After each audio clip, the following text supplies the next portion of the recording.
Scams are disinformation on a mega scale that actually take money from people. How did we create that sense of urgency? Hit the pause button. Don't do it. It's too good to be true. Today's briefing, hosted by the Federal Trade Commission, which has, as a federal agency, wanted to be on the ground, meet people where they are, talk about what they're seeing and getting reports about in the field of scams, but most important, build relationships. Build relationships for the FTC and build relationships among the people working in communities most impacted so that we can create a kind of groundswell of common communication, connection, and collaboration to fight scams. That's my introduction. We will be welcomed by Larissa Bongo from the Cleveland, well, actually Larissa is representing the Federal Trade Commission, the Washington office. She is based in Cleveland. If I can get this to work. Is it working? Yeah? Yes. I'm honored to be with all of you this morning. Thank you to Sandy and Oni and Peter for bringing us together. My name is Larissa Bongo. I work for the Federal Trade Commission for a long time. I worked in the Cleveland office with Adrian and John Steiger, who's the regional director, and I'm honored to be here with Cheryl and Catherine on this panel. I know all of us want to quickly make some remarks just to make sure you're aware of our organizations and free help that's available, but we really want to hear from you. And the whole point of this is for us to have a dialogue and share information. So very quickly, a little bit about the Federal Trade Commission. We are the nation's consumer protection agency. Through enforcement, we bring cases where we sue people who break the law, and when possible, we return money when we can. Many of the cases that we bring are a result of the reports that we receive from people in the community who share what they see and experience with us, so that we can work them into cases or for alerts that we share with the community through education and outreach. And as you see all of us among here today, it's so exciting because we know that there are so many cases, only so many cases that we can bring. But what we can do is share information. It is truly the first line of defense. If we can share information about scams that we're seeing so people know how to spot them, avoid them, and where to report to get help. The FTC cannot do it alone. No one of us can do it alone. We have to be in this together, and that's how we can combat scams. So I'm hoping I can share a little bit of information about free resources that the FTC has. There in your pamphlet, you'll see a one-pager where we have several websites available. I want to let you know information is available in multiple languages. How to spot, avoid, and report a scam. We have a resource on how to spot, avoid, and report identity theft. There's a resource for new immigrants and refugees coming to the country, also translated into a number of languages. And our reporting line for scams and identity theft. You can report to the FTC in English and Spanish, and if you prefer, you can call and speak to someone in your preferred language, and you can get help on what to do. Another thing I want to share is when you report, you can share as little or as much as you like. You don't have to share your identity if you have a concern about that. It can be anonymous. The main thing is we want to hear your story, because when we hear your story, we're alerted to the problems in communities, and we can respond accordingly. In terms of the national fraud trends, I'm really looking forward to hearing what everyone is experiencing in the room. I think maybe you are all aware of imposter scams. That is the biggest fraud category that the FTC hears about. And last year alone, people reported losing $2.7 billion to imposter scams. And these are where someone pretends, they lie and pretend to be someone you know in order to get your money or your personal information. One of the big scams we're seeing right now is a little bit of a tag team effort where they pretend to be a local business that you recognize, and then they escalate. So it might be Amazon. They're calling me because there's a problem with my account or an order. And then they may quickly say, Larissa, your account has been compromised and your money is being used in a crime, and I'm going to transfer you to someone from the government, could even be the FTC. And this person is going to tell me how I'm supposed to protect my money. It's a scam. And you know that you are dealing with an imposter scam when they call you unexpectedly, they have an urgency about them, and they want you to pay by some means of cash or wire transfer, gift card, peer-to-peer payment, or cryptocurrency, where it's not traceable. That's the scammer's preferred method. And if you hear any of that, I just want to assure you that no one from the government or any legitimate business will ever ask you to pay through one of those means, but a scammer will. So I hope that we can talk a little bit more about resources. I've left them on the table, but I want to share again how grateful we are that you've come to this. And also I want to congratulate Sandy and Oni. This is the 40th Ethnic Media Briefing that we've done together, and it's very exciting. I'm delighted to be here. Thank you. I'm going to pass to my colleague, Adrienne Jenkins.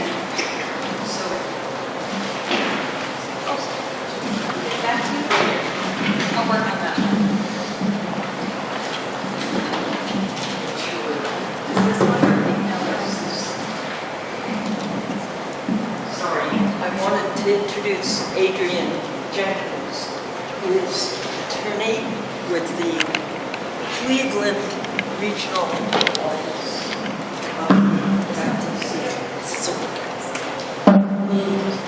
This was one problem with the wedding venue. They only had 2 microphones. But let's see if we can share. Okay, this one works. Adrienne, give us the data. Give us the picture, the big picture. Great. Thank you, Sandy. Again, in case those of you who didn't hear, I'm Adrienne Jenkins. I'm an attorney with the Federal Trade Commission, and I work at the East Central Regional Office, which is located here in Cleveland. Again, also from Cleveland, here with me today is John Vega, who is our senior investigator, and John Miller-Steiger, who is our regional director. So I'm going to give you some of the local stats. I'm going to give you some of the local stats. We are here today to listen to you. We want to hear the stories. We want to hear what's happening and the impacts the scams are having. We have the stats, but we want to hear the stories. But again, I will start with those stats. So we know that Ohioans in the first half of 2024 have lost almost $100 million to fraud. We also know that Ohioans have made almost 30,000 reports of fraud and 15,000 reports of identity theft. And again, that's just in the first half of 2024. We can also look at stats on a more local level. We can look at the Cleveland metro area to see what type of scams are affecting people. And consistent with the national and state level, imposter scams are the biggest scam affecting people in the Cleveland metro area.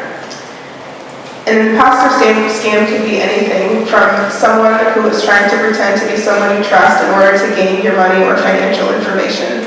So it can be, as Larissa's example was, a well-known company, but it can also be a friend, a family member, someone trying to pretend to be the government or a well-known company. So we have the stats, but how do we get the stories? How do we get the community to talk about what is happening? We know that we can listen with empathy. We know to only blame the scammer. And we know that we can help figure out the next steps, whether that be making an identity theft report, stopping a payment, or reporting the fraud. Reporting the fraud, again, is very important for our law enforcement efforts and to spread the word to the community. Again, as Larissa said, we brought information today with us so that you can take with you and just help spread the word in your community. And again, we are here today to listen to your stories. We want to get to all of you and hear the information that you have to share. So thank you again for joining us today, and we are very much so looking forward to hearing your stories. Thank you, Adrian. Our next speaker is Catherine Hollingsworth, who is with the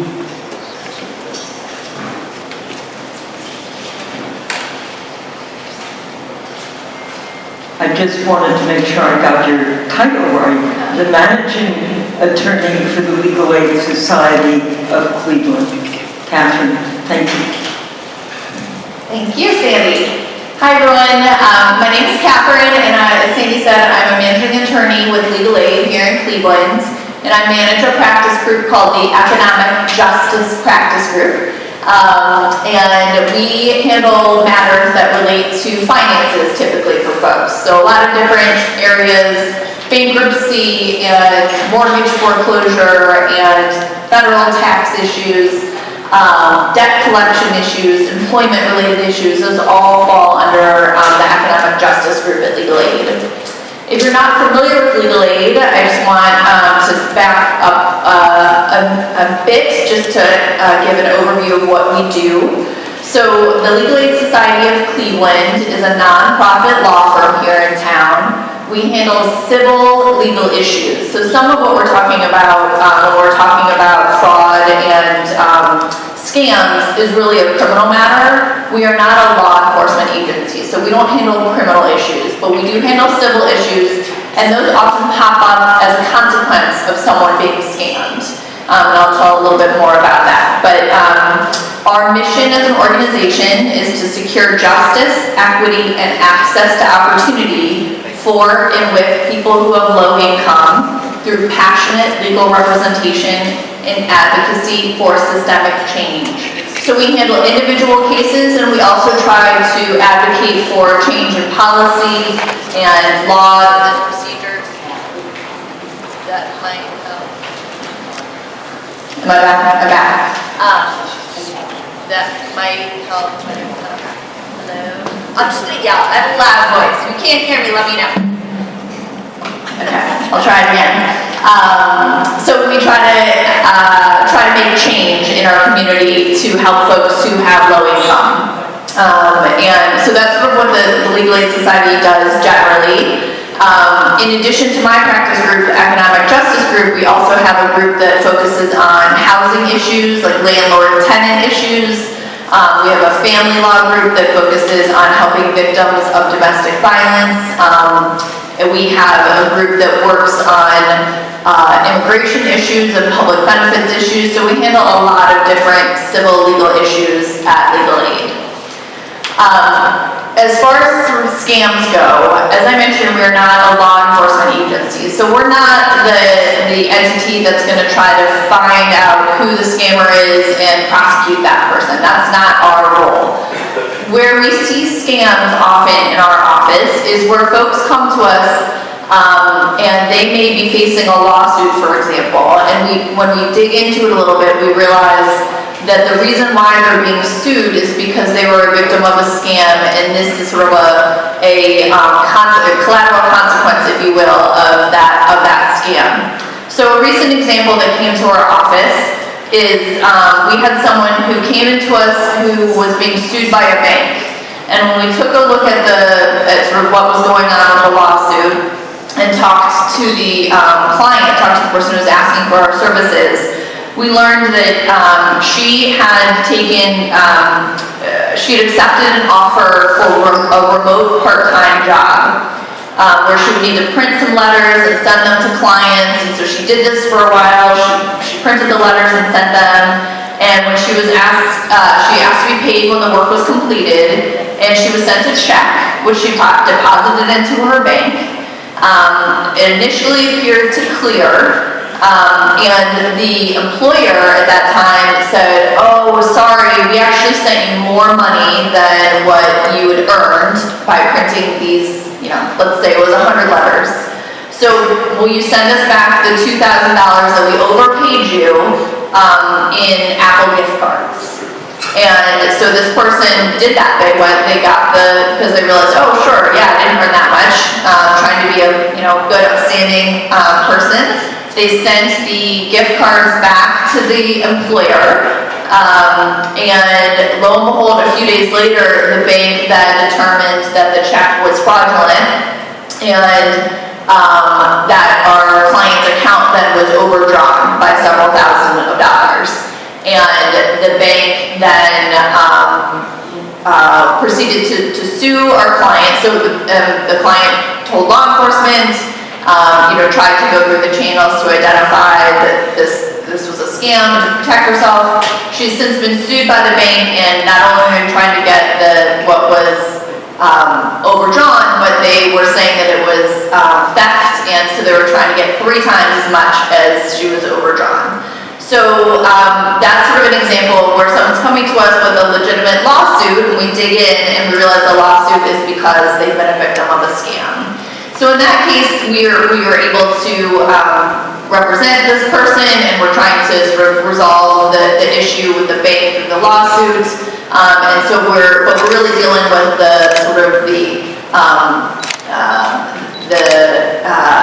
again, this sort of collateral consequence. And ideally, through things like today, conversations like today, we can try to get out into the community the warning signs so that we don't have people coming to our office who are being sued because they've been victims of a scam.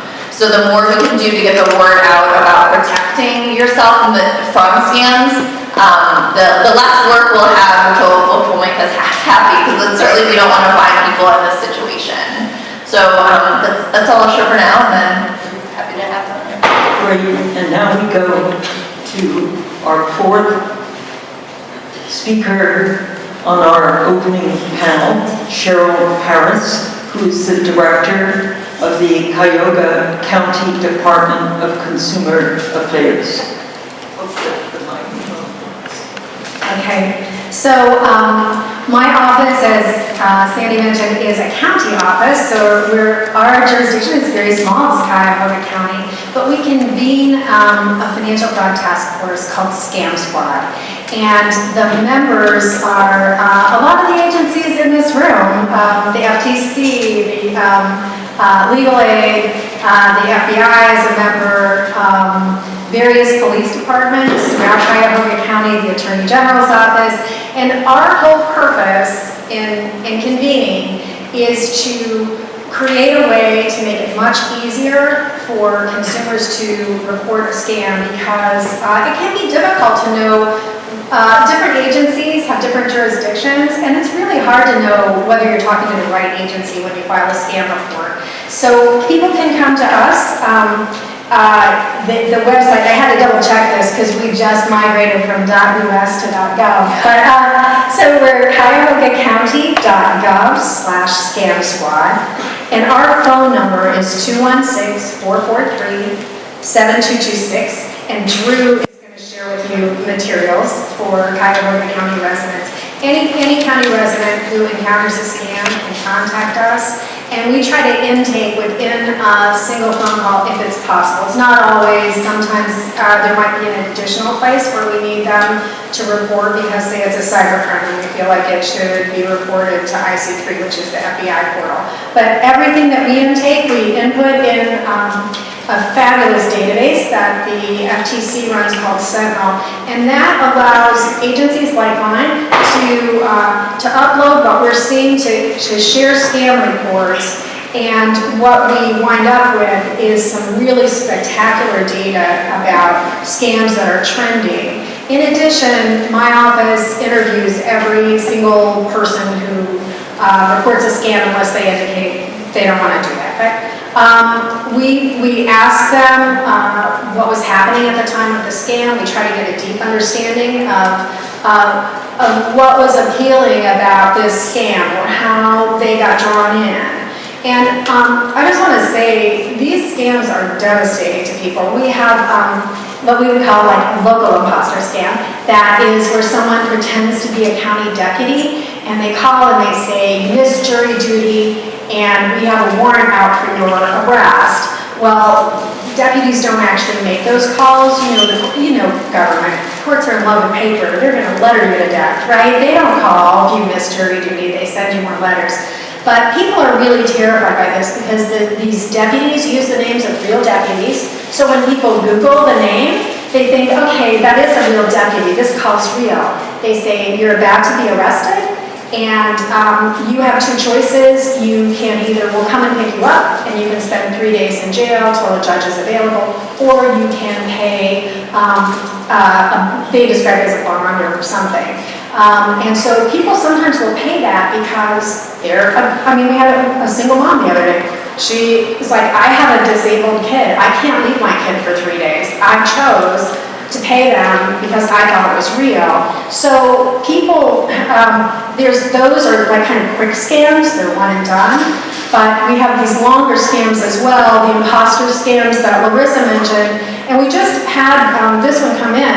A woman was on the internet and she got, a giant screen. I think it was beeping, and now it said your computer is affected, has contracted a virus. Call this number. And a lot of times they'll say it's Microsoft, but people think it's actually someone who's working with Microsoft or Apple. They call this number and it gets them to a scammer. And this particular woman, she wound up talking to what she thought were Microsoft techs. They told her drug dealers were using her accounts, and they said, please, they're dropping money in there right now. In fact, they asked her to put in a code, and when she put in the code, they actually had access to her bank account, and they took money from her, they kind of reach in behind the screen that she's using. They took money from her savings account, dropped it in her checking account while she was watching, and they said, there's a payment from a drug dealer right now. So now people think they've seen with their own eyes that they have evidence that this is real. And so when this nice fake federal agent says, okay, look, we sent a warrant, we're gonna seize your account, but you could still have access to your money if you put it in this government locker or a government account. And this actually is just Bitcoin, and they direct them to the nearest Bitcoin ATM. We've seen 2 cases this year where people were not only did they clean out their entire savings and checkings account, all the money that they had, the scammers came back to them and said, well, the drug dealers are really angry that you closed that account. You are in mortal danger. You need to move. And when these people sold their homes, the scammers got that too. So this is like $500,000, $600,000 in losses. These are not necessarily small, and the amounts, even from the Sentinel numbers, are staggering now. To get like even $100,000, $150,000, just even a couple years ago, romance scammers had to really work it for 2 years. It was a long-term commitment. This happened in 3 or 4 months. And these scams, I think that they just perfected their game so much. These are psychologically complex. People are terrified. Something terrible is going to happen to them. They know they're innocent. They believe the people on the phone. So if you can share, with your readers or viewers, anything, just please let them know. First of all, if someone says they're from police department or court or bank, just hang up the phone and log into your account, call a number is verified, call the real people and check. Do not take it on face value that the person calling you is real. If they ask you to send money to solve a problem, that is very highly likely a scam. You can always call Scam Squad to check. We're happy when people call us ahead of time. Someone asks you to pay in gift cards, in Bitcoin, and they don't always use the term Bitcoins. Scammers are sneaky. They'll say government lockers or government kiosks. None of those things exist. The government doesn't hold people's money in that way, right? And then the other thing that our pals at the FBI see a lot is people being asked to take cash out of the bank to convert it into gold and then to give that to a courier. No legitimate police organization or company for that matter will ever ask you to put cash in a package and give it to a courier. That just is not a thing that happens. And if you can just kind of share some of those general things, and if I can just do one more, if you can tell your readers when they see a pop-up like that, like something that looks like it says their screen's frozen, all they have to do is unplug their computer for 5 minutes. When you plug it back in, it will go away. It will be gone. So even though it looks scary, there's really like a low-tech kind of solution. So if folks contact us and look at our website, we have a lot of tip sheets and stuff there. We're always happy to field calls from people whenever they're trying to make a difficult choice. They can't decide. So I'll end it there. Thank you.